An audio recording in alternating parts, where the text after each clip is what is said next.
Thank you. Thank you for that warm welcome. Hey, so Kelly shared a little bit about why we're here, right? Earlier this morning. I'm really just going to be giving you a little bit of an overview, but wanted to start with just a quick story. Like about 30 years ago when I was coaching, I'm gonna condense this quite a bit, but basically I took over a team, a men's college team in North Carolina, and terrible team. Took over right before the season started, wasn't able to recruit anybody, and first day at practice, I'm like, we're in trouble. We were in big trouble this season. It was gonna be a long season. So we start, and they're like, okay, trouble. First game, we lose that game. We keep working. Second game, we lose that game. Keep working. Third game, we lost that game too. It was going to be a long season, right? But kept working. About halfway through the season, start feeling like, hey, we're starting to piece it together a little bit. Like we're getting a little bit more organized, guys understanding their roles a little bit better, and we start to compete. And then about halfway through the season, we tie a game. You would have thought we just won the World Cup. I mean, guys were just running around the field like we finally tied a game. The next game, we tied that game. The game after that, 3 ties in a row, but we're still looking for our first win, right? So 2 games left in the season, still looking for our first win. We're about to play a team that we had only lost to 1-0 at the beginning of the season. So now we're thinking, okay, this is it. We know how much better we become during the season. So we get there, beautiful Saturday, lots of people, and I get the guys fired up and they go out and it's intense, back and forth. But the referee all along the way, tweet, right? Just you've been in those types of games, just like slowing up the play, just bad call, and the intensity of the whole day was like just feeding the fuel a little bit, like come on ref. About halfway through that first half, someone on the other team says something. The referee turns around and calls my captain over to him, gives him a yellow card for nothing, right? Ref, I want to talk to you. He's giving me one of these, right? You want to snap the finger off. Ref. Nothing. Play keeps going. Back and forth, intense, tight game. But there's the ref just interfering and getting in the way of the play. Halftime comes, still 0-0. I get my guys together at halftime. We make a couple changes. I get them fired up again, and we go back out, and it starts off right where it was left off. Intense, hard, back and forth, but there's the referee. Keep tweet, slowing stuff up. Come on, ref, let him play. Game keeps going. Halfway through the second half, we're starting to get a little bit of the game a little bit, right? And we're like, okay, we're starting to taste it. So, but they start on this attack. My captain goes flying over, perfect slide tackle, pops up, starts dribbling, tweet. No one knows what was that. Referee goes over to him, second yellow card, red card, out of the game, play a man down, can't play our last game of the season. Ref, I want to talk to you, come here. Still won't talk to me. Linesman, I want to talk to him, that was terrible. Wouldn't talk to me.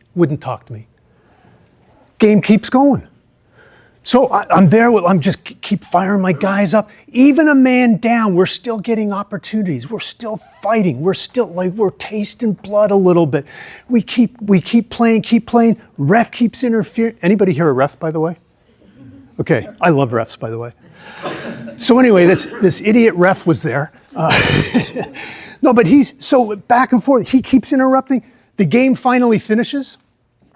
We lose 1-0.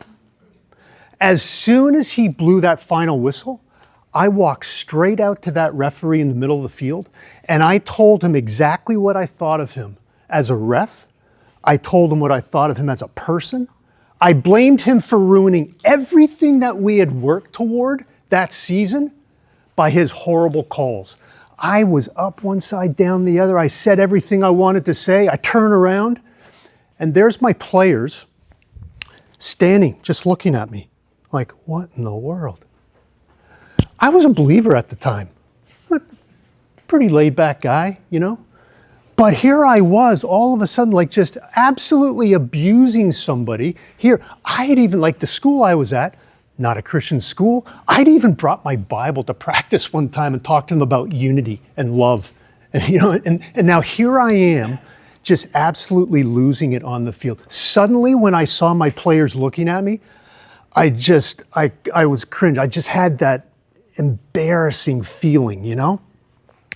So I went home and I just like, oh gosh, what have I done? I talked to my guys first, like, guys, great job today, you know, hard fought, see you on Monday. But I went home and it was just bothering me. I told my wife, you know, about the game. I'm like, and I remember saying to her at that time, I said, if I can't control myself, I shouldn't even be coaching anymore. I was seriously thinking, that's it. I'm not going to coach again. I thought that was going to be my last thing. I hated the feeling. Bothered me all night. Couldn't sleep. Woke up next day. You guys ever had like one of those dreams where like, you know, you went to school without your pants on or something, you wake up and, oh good, that was just a dream. I woke up with that same feeling. I thought, oh no, that really did happen yesterday. That same embarrassing feeling, you know. Sunday morning, we're driving to church, all I'm thinking about the game and just, you know, how ugly it was. And my pastor, actually, older guy from Scotland, played for Chelsea when he was younger. I'm thinking, oh, you know, maybe I'll talk to him, you know, at the game. But like, wasn't quite ready. Still a little bit embarrassed. And my wife and I, we go into church, and I'm sitting. My wife's inside. I'm right on the aisle here, so I'm sitting next to my wife. Don't remember her looking quite like this, but as we were sitting there, she reached over and kissed me on the cheek. No, she didn't. No. But we're sitting there, you know, the church starts, and all I'm thinking about is the game, right? I'm just sitting there like, I just can't get it out of my head, you know, just sort of that gnawing kind of, you know, I'm just thinking about it. Pastor gets up, starts speaking about pride. I'm like, oh, gee, that's the last thing I needed to hear right there. You know, and he's talking. All I'm thinking about, okay, I just want this to be over. I just want to leave. And, you know, finishes, and then they're doing all the extra stuff at the end of church, like the offering and all that. So I'm just sitting there waiting. The ushers are coming up the aisles with the offering basket. They finally get to my row, and you know, so I reach up to grab the offering plate, and I look up. It was the referee. I had no idea he went to my church. I grabbed the plate and I give it to my wife. I'm like, that's the referee. And I'm just sitting there, you know, I'm starting, you know, that kind of like cold sweat type of thing, you know, and just, oh, like I kind of peek, yeah, that's him. Oh man. So now like everything I was just feeling is now 10 times that. And he keeps going back and back. Finally, I just can't stand it anymore. I get up and I go to the back where he was, and I'm standing in the back of the church, and I go to him, I said, I am so sorry about yesterday. Can we talk right after the service? So he said, yes, you know, so right after the service, I'm standing there in the back, just he and I in the back of the church. And again, I asked him, you know, for his forgiveness. He was gracious enough to forgive me. But I remember as clear as day, standing there thinking, how did I get here? I'm a nice guy. I like people. I love God. But I'm standing at the back of a church apologizing to this human being for absolutely abusing him the day before.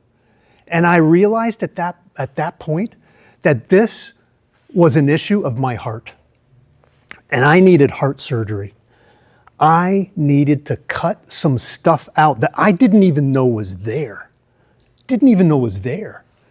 But it was, and I realized at that point, like it began me on a bit of a journey. And it wasn't really a fun journey. It was a bit of a process. But it's almost like we have all walked in here today with baggage. We've all got it. We're not the perfect item yet. But in regards to our coaching, what we want this weekend to be a little bit of is just, hey, let's just take this off together and start to unpack all of that junk that's in there and start replacing the lies that the world has told us with truth. That's the process. That's what we want to unpack a little bit today. So as we go through this, can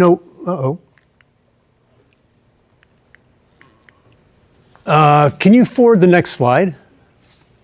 Thanks. Great. So what we're really kind of going to go after in the next 2 days is a coaching philosophy. What's a philosophy? It's a way you think about stuff, right? It's like what you believe about things. A coaching philosophy is what you believe about how you coach and why you coach. Now, I'm not talking specifically about like what Pep's, coaching philosophy might be, or, Sir Alex Ferguson or anything. But as believers wanting to step into this space of influencing others, what's that supposed to look like? How do we go after that? So to develop a philosophy, you have to know two things. First, you have to know yourself. Then you have to know your objective. That's how you go after your philosophy, but you always want to start at the end, right? What's the end result? What am I going after? What does the world say about why do we compete? What would the world tell you? You walk out and ask anybody, why do you compete? What are they going to say? Yeah. Big fat W, right? Oftentimes, at all cost.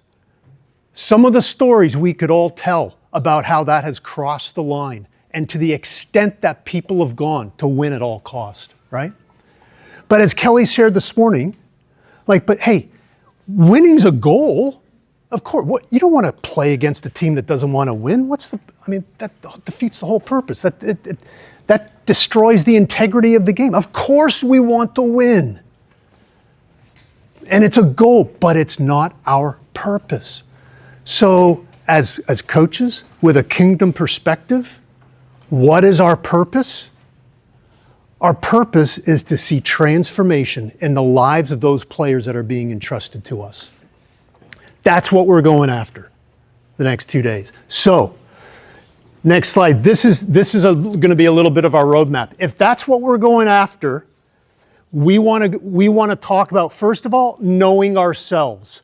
So if you look at the light blue, we see the gospel, identity, motivation, competition. Rick's going to come up right after this and then start talking about the gospel. So the gospel is that's the lens through which we see everything, including the game and how we engage in it. So we're starting as that as the foundation. But then that influences our identity. Is our identity in our performance or who we are in Christ? Might be a simple sentence, but if you're involved in sport, that there's a lot there, right? And a lot of what we have learned as players, we carry that right into our coaching. So, and then our identity influences our motivation. Is our motivation to glorify God, or is it to glorify ourselves? Well, I shudder to think how many times I've had that out of perspective.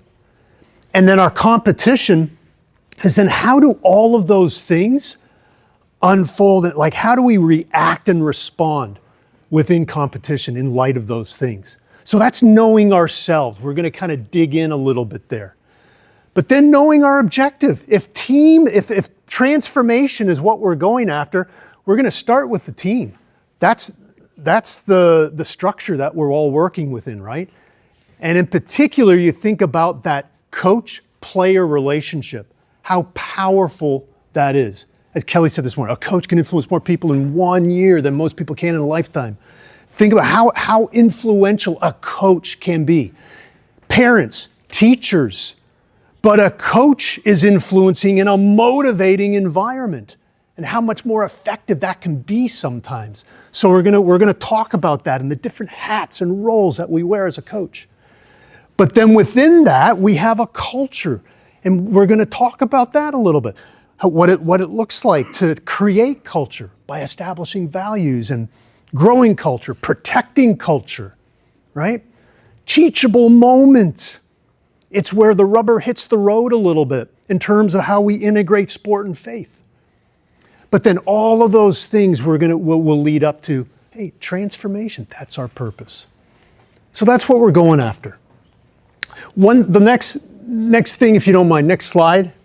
We want to go back to these questions that Kelly shared. This is going to be 2 minutes, and Rick's coming up.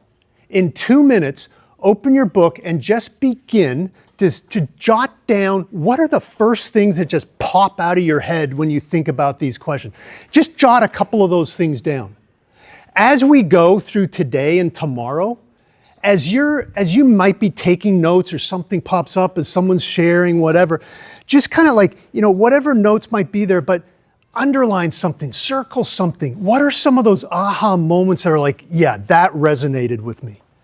And as we do that throughout today and tomorrow, we're going to come back to this before we leave tomorrow evening and just sort of put some of that together. In light of everything that we talk about today and tomorrow, we'll come back to it, say, okay, so that we can walk away with having a clear understanding, an idea of what is my coaching philosophy? Why do I do what I'm doing, right? Great. Take 2 minutes and Rick will pop up.